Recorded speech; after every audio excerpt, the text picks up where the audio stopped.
In this Friday, Feb.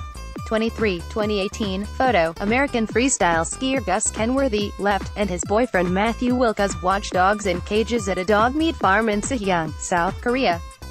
Kenworthy saved 5 stray dogs during the Sochi Olympics 4 years ago and is considering adopting one of the mini puppies he met Friday after finishing competition the Pyeongchang Games. AP photo, on Yeongjun, Siheung, South Korea. AP, Gus Kenworthy stood stone-faced, a shivering black puppy curled in his arms and more scurrying around him on the dirty, uneven cement floor. A few feet away, the pup's mother barked and paced, eyeing the 2014 Olympic silver medalist while trying not to trip over the metal chain anchoring her to the wall. Nearly 90 other dogs in and around the cluttered, thin-walled structure also woofed and howled, a cacophony that could be heard from the nearby highway, even over the whoosh of traffic. "It's one of the saddest places I've ever been," Kenworthy said. 4 years after rescuing 5 stray dogs during the Sochi Games, the American freestyle skier visited a dog meat farm in South Korea with boyfriend Matthew Wilkas on Friday and decided to adopt a puppy. The Associated Press joined them for a tour of the facility, which Humane Society International has begun to shutter. Kenworthy slowly explored the property in a haze, and Wilkas spent much of the visit nervously chewing on his lip. Neither wants to dictate to Koreans what they should and shouldn't eat, but they believe strongly that even animals raised for slaughter deserve higher quality of life. "I'm honestly feeling heartbroken," Kenworthy said.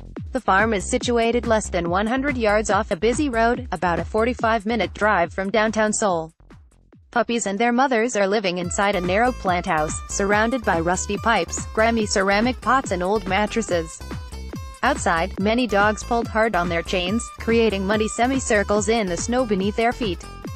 A dozen or so wooden wire cages held between 1 and 4 dogs each. In the back of one crate, a dog was licking a furless newborn puppy that did not appear to be alive. Nara Kim, HSI's South Korea dog meat campaigner, has seen worse. The Sihyeong farmer told he never intended to sell dogs for slaughter but had no choice when his collection of pet Jindo dogs kept producing puppies. He eagerly accepted HSI's proposal to buy out his farm, and he plans to put those funds into farming mushrooms and other plants. HSI's ultimate goal is to pressure the South Korean government into shuttering the industry itself. In the meantime, it's trying to set an example for how Koreans might do it by providing resources to farmers who want out. She estimates there are 17,000 dog meat farms around Korea. This farm will be the 11th it has helped close. There were 87 dogs on the Sihyeong farm as of Friday morning, though new litters of puppies were expected soon. The dogs will be vaccinated and quarantined on the farm until mid-March. They'll likely all be flown to North America, where adoption demand is higher than in Korea.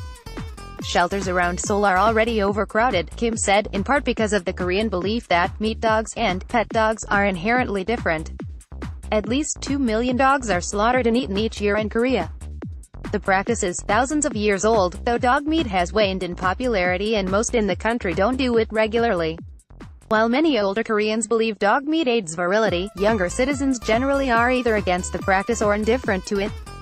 In recent years, many South Koreans have been appalled by abuse highlighted in local media reports, increasing pressure on government officials to address the legal trade. While South Korea offered money to restaurants around Pyeongchang if they took dog meat off their menus, a Gangwon province official told the AP there were no plans to relocate dog farms situated near Olympic areas. There are 17 registered farms located near Olympic venues, but many more closer to Seoul. Local organizing committee spokesman Sung Baekyu was asked during the games about the committee's stance on the sale of dog meat. "We have not been able to find any places that sells dog meat in the Olympics zone," Sung said. "That's probably a remnant of what's happened in Korea in the past." Recently in Korea, many families have dogs as pets. Still, some Olympians have spoken out against the trade while in Pyeongchang. Most notably, Canadian pairs skater Megan Damel adopted a rescued dog during a competition in Gangneung last year, and she plans to fly more rescued dogs to Canada after the Games. Kenworthy knew little about the dog meat trade before she asked him last year to star in a public service announcement with other Olympians. After learning more, he was eager to lend his celebrity to the cause. She filmed Friday's visit for use in a second PSA, "It's dogs that are worthy of companionship, worthy of being a pet," Kenworthy said. All they want is affection and attention, and they're stuck in tiny metal cages in the snow with nothing to eat. Though he didn't meddle, Kenworthy has been among Pyeongchang's biggest names, in part because of his social media work voicing LGBT pride.